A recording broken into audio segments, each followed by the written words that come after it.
jërë ngeen jëf mbokku téléspectateur yu télévision Futur Média daleen ak jàmm ci xibaaru marax yi di ci gën a fës te ñu nam ko jukki dina bokk ci mbas mi ak tolluwaayam fii ci réew bu Sénégal jàpp leen ne ñaari doomi aadama daal nañuy toftalu ci lim bi nga xam ne ñoom ñoo ci jot ñàkk seen bakken jamono yi itam li ñuy am ci li nga xam ne moom moo di cas communautaire daal dinay jéggi dayoo ëlëm lool xelu askan wi rawatina ñi nga xam ne rek ñoom ñoo yëngu ci wàllu kër docteur jàmm ni ki démb am nañ ci lu tollook téeméer ak juróom benn cas communautaire téeméer ak juróom fukk ak ñetti cas positif la ñu am ñeent fukk ak juróom ñaar ci ñoom di ay cas contact daañ ci dikk nu mu gën a yaatoo ci la jotaayu xibaar daañu wax ci affectation bu magistrat bi di Ngor Diop nag ñu daal di koy jëlee ki président bu tribunal d'instance bu Podor daal di koy yóbbu ca cour d'appel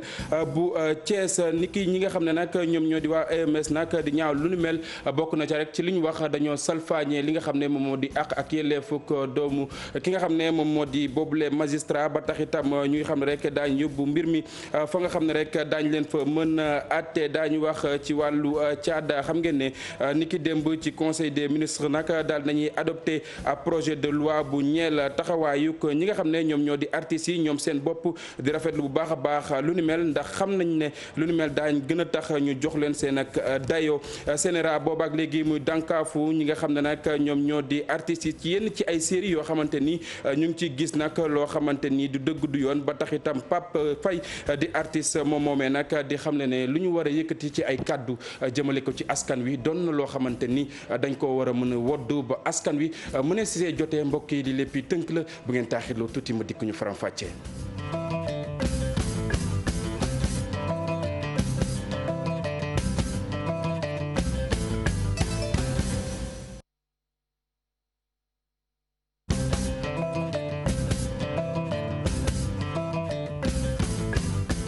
téléspectateur yu télévision Futur Média ñu nuyuwaat leen ci gën gi nuyu xibaar yi nañu ko junjee woon ca bopp ba noonu la ñu koy dooree jamono yi nag jàpp leen ne ñaari doomi aadama daal nañu toftalu ci lim bi nga xam ne ñoom ñoo jot a ñàkk seen bakken ci mbas mi Covid 19 li nga xam ne nag moom moo di cas communautaire yi bés bu yàlla sàkk day gën di bari ni ki démb ñu ngi ci am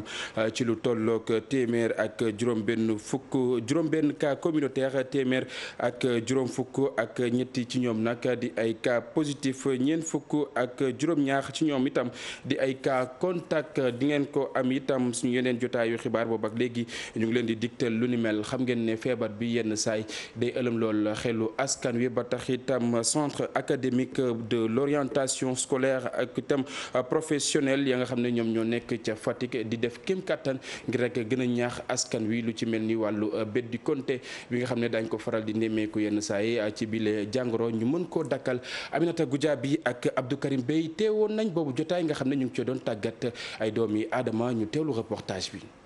séminaire de formation bi nag ñi ñu ko jagleel moom moo di chef d'établissement yi nga xam ni ñoom ñoo nekk ci moyen secondaire bi te féete ci région bu Fatick liñ ci bëgg nag mooy gën leen a dooleel ba ñu gën a mën a xeex li nga xam ni moom moo di feebaru coronavirus bi ci espace scolaire bi. parce que maladie bi aussi dafa nekk maladie boo xamante ni li muy indi ci wàllu gàllankoor dafa bari te école dafa nekk espace boo xamante ni ña fa nekk yaa xale yi te souvent xale yi dañoo vulnérable donc comme que ñun aussi dañuy yëngu ci wàllu psychologie ak ci wàllu médical bu fekkee IEMA la dañoo boole suñ doole waa IEMA pour xool lan lañ mën a indil école yi pour que jafe-jafe yi mën a juddoo ci feebar bi téye ko ba mu bañ a agsi ci xale yi ba mu bañ a agsi ci ñi nga xamante ni ñu ngi ci biir école. cas communautaire yu coronavirus yi moom mooy gën di am doole ci réew mi agence belge de développement bi bëgg a jàppale inspection d'académie bi nekkee ci Fatick ñu organiser activité de formation yu ni mel. au niveau des KOSP dafa am ay acteurs clés yoo xam ne seen xam-xam dafa màcc jëm ci wàllu li ñuy wax appui psychosocial gis nañ ne panique am na gis nañ ne cas communautaire yi mi ngi gën di bari kon il faut mu am ay acteurs yoo xam ne dinañ mën a dem wax ak population bi waxtaan ak xale yi nga xam ne ñoo nekk ci école yi aussi ñu mettre en place dispositif boo xam ne bu cas suspect amee aussi ñu jël ko sans panique. séminaire de formation bi nag ñu ne agence boobule ñu ngi koy amal ci ñetti zone d'intervention yi nga xam ni fa la ñuy liggéeyee te nekkee ci biir zone centre bi ba feebaru coronavirus duggee ci réew mi ba léegi région bu Fatick daanaka am nañ ci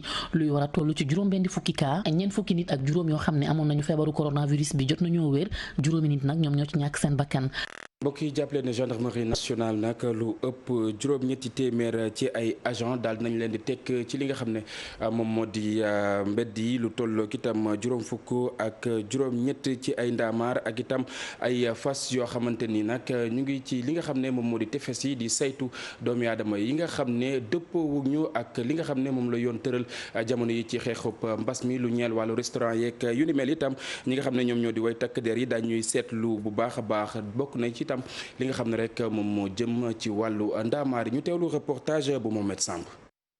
gendarmerie nationale jug taxaw temm ngir lépp loo xamante ni tere nañ ko ngir mën a mucc ci mbas mi ñu mën koo amal ñii di ay ndawam ñi ngi amal saytu gi ci wàllu géej gi ci jumtukaay ñeel wàllu dem ak dikk bi wala sax ci yenn ci ay restaurant mu nekk liggéey boo xamante ni li ko tax a jóg moo di rek ñu dakkal lawug virus bi. 855 éléments juróom fukk ak juróomi ñett ci ay oto fukki moto ak ñaari peloton cheval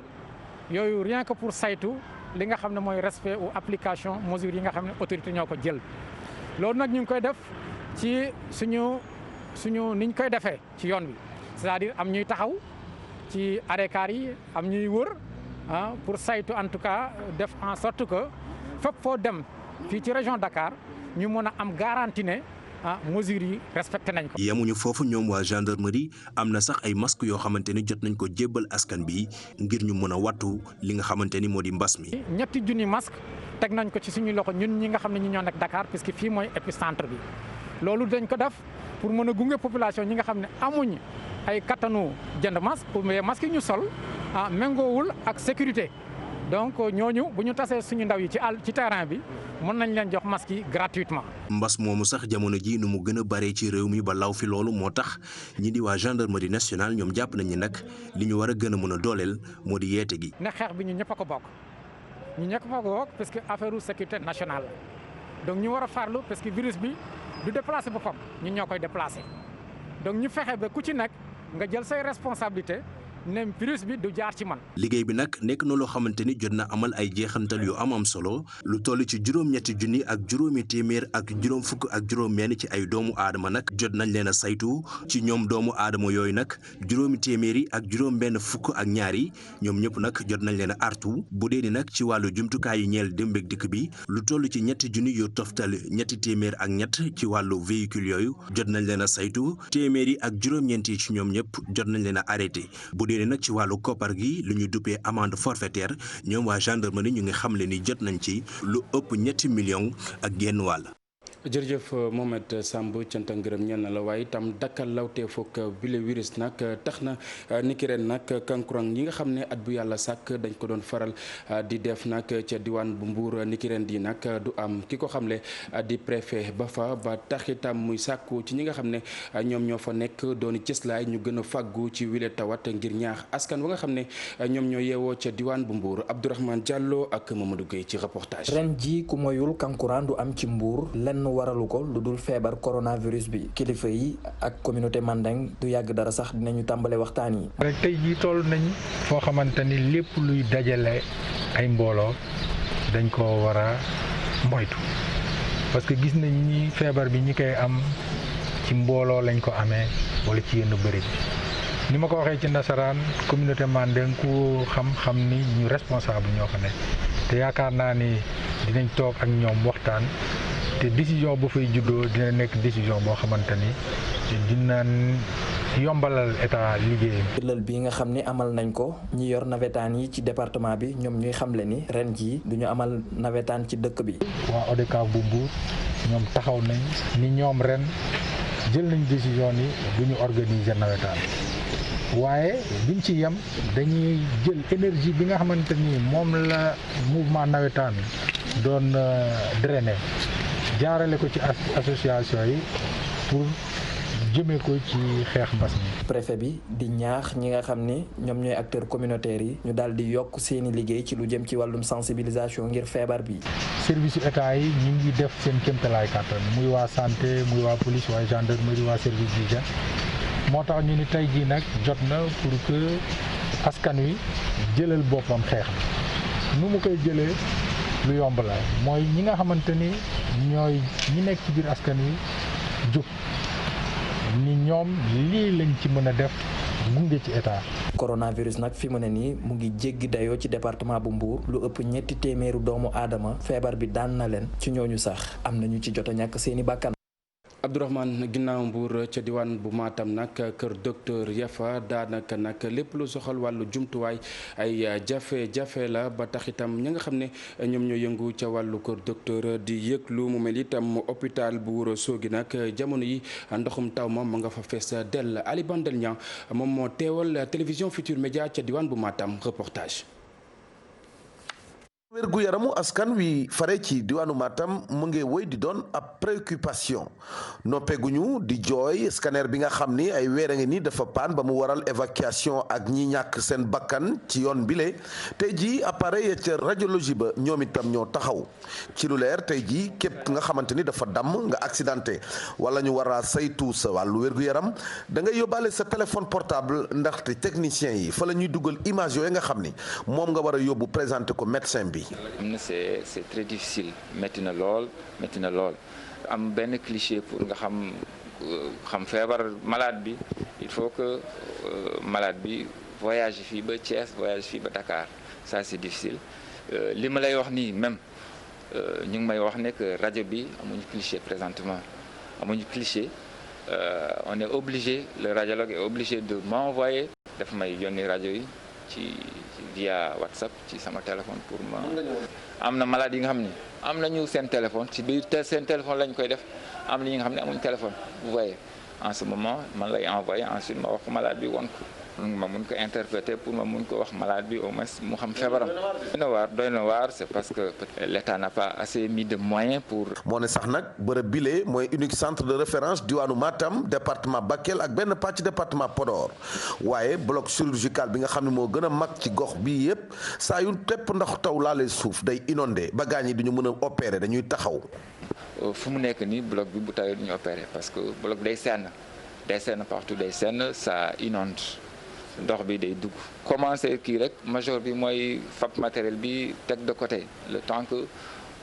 pluie bi arrêté ensuite ñu nettoyer bloc bi moo gën a c'est la référence de la région. waaw léegi c'est bon li ma leen di wax rek mooy toujours nañ jàppale surtout je pense que bloc bi c'est pas des milliards.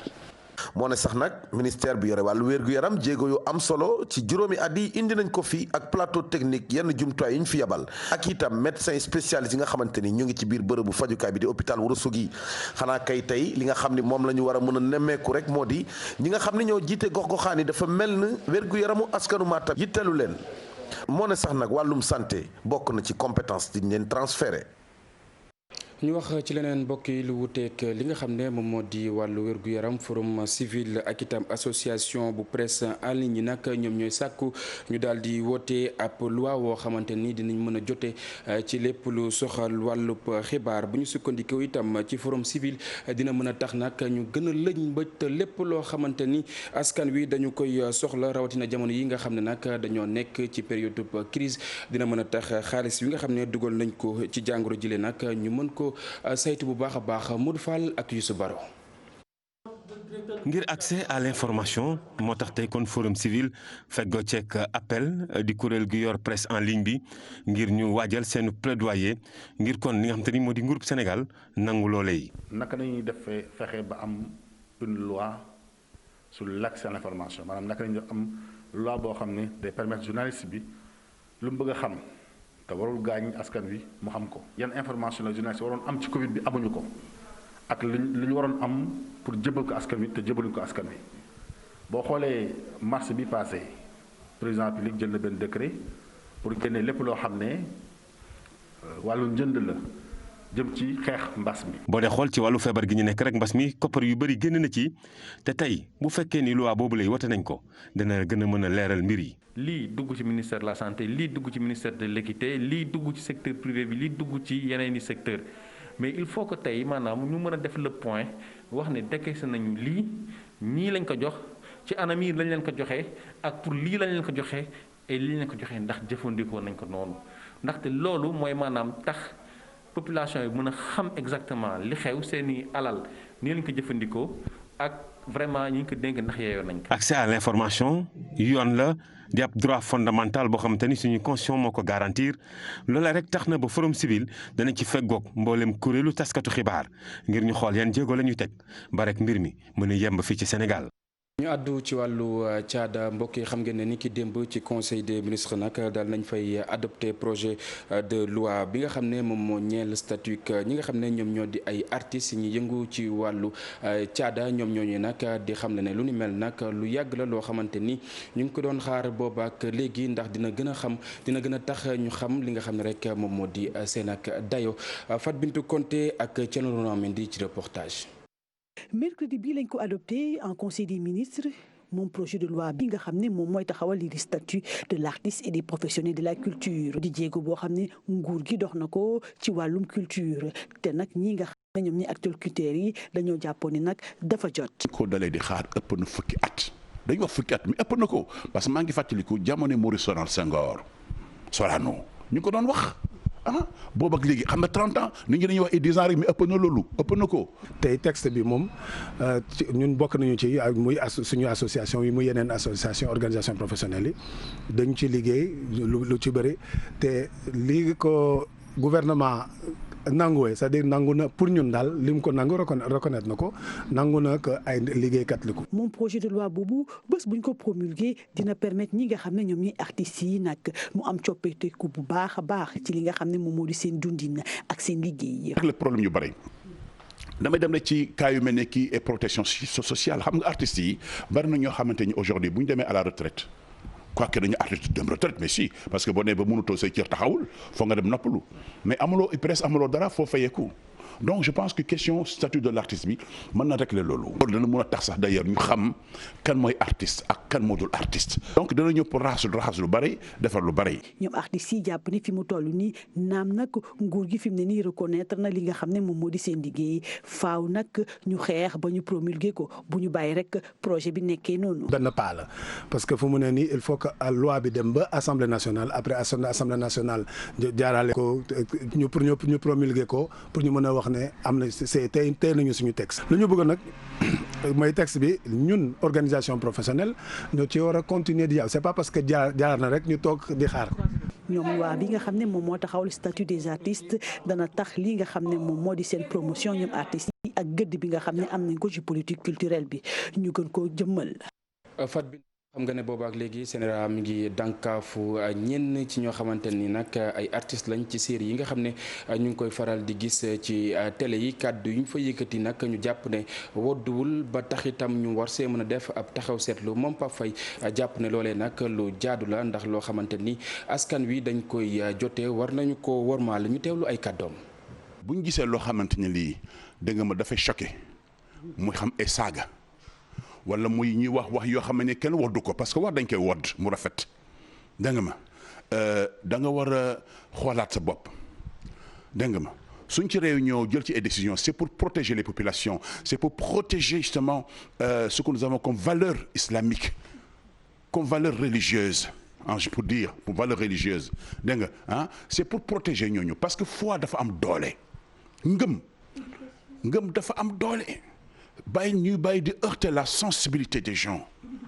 et l'éducation aussi parce que xale yi waruñu gis wala di dégg façon yoo xamante ni yi dégg ma dafa tul mbokk artistes yi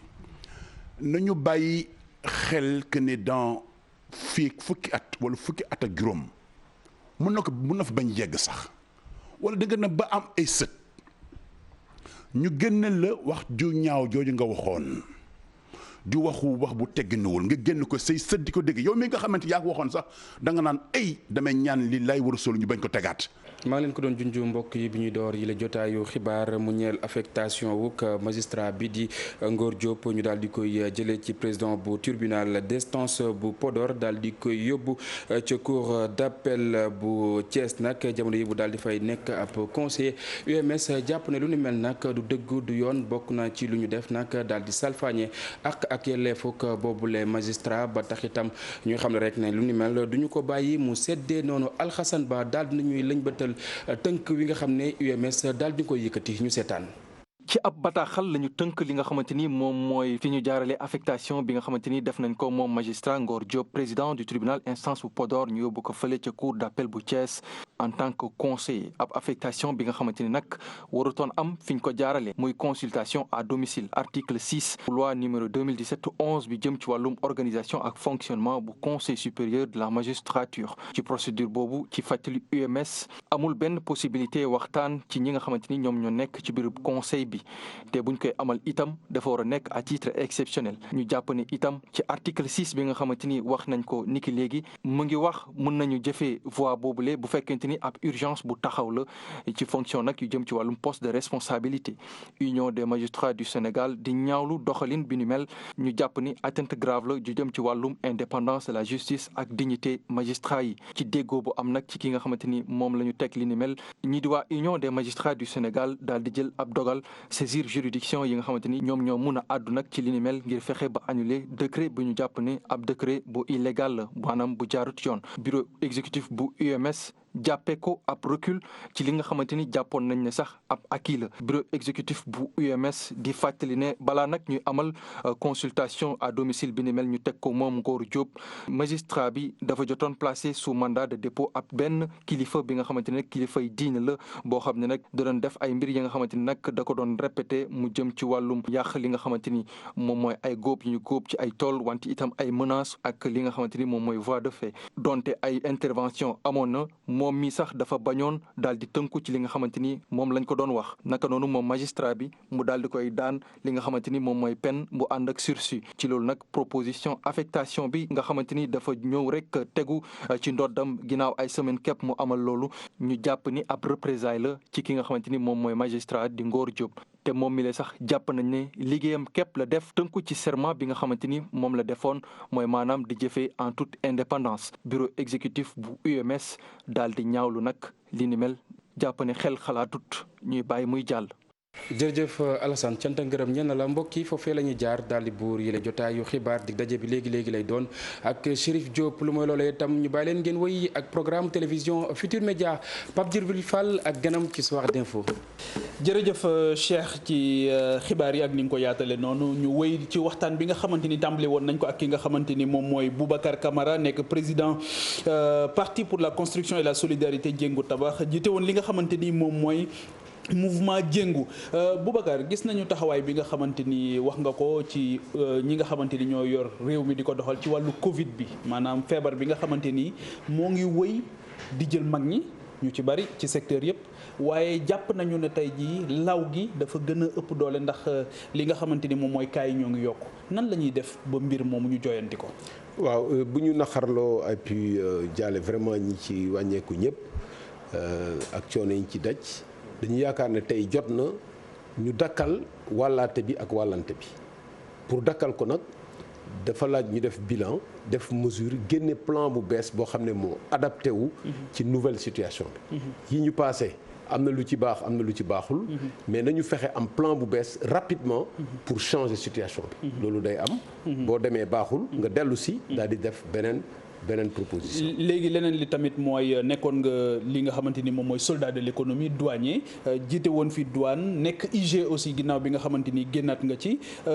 tey jii nga yor parti politique di doxal ci wàllu xalaat nan la ñu mën a def tey jii ba sunu économie du nërmeelu ci crise bi nga xamante ni àdduna yépp la sonal.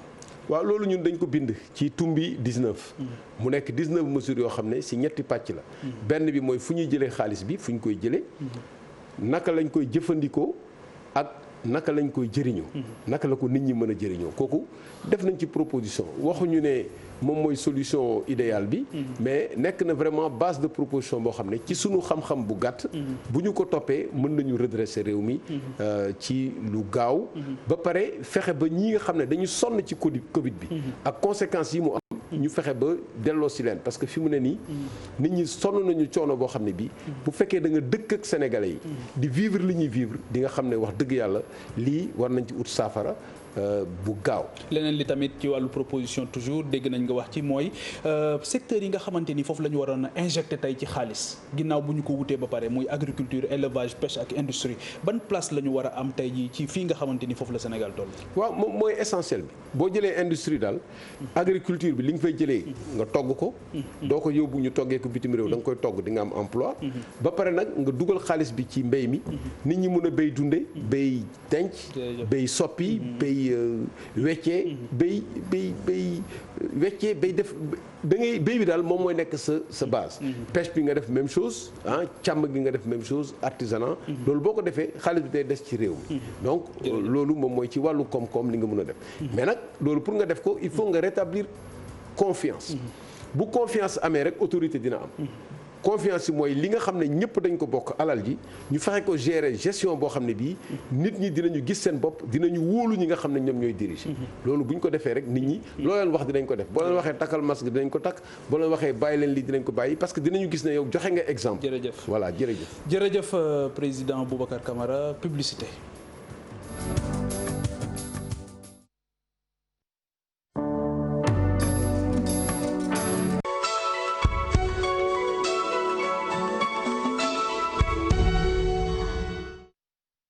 doom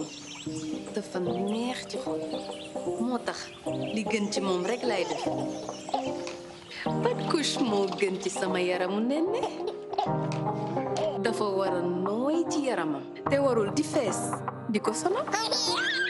moo tax ma taamu soft care. couche soft care day téye ndox mi ba couche bi day wow fu mu toll boole si féex ci yaramu xale bi polymère spécial super absorbant lañu ko defaree.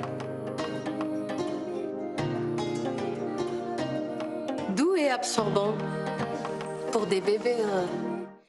Sama meew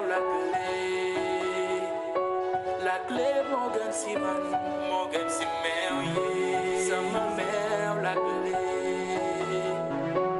la clé moo gën si yow moo gën si meew am na vitamine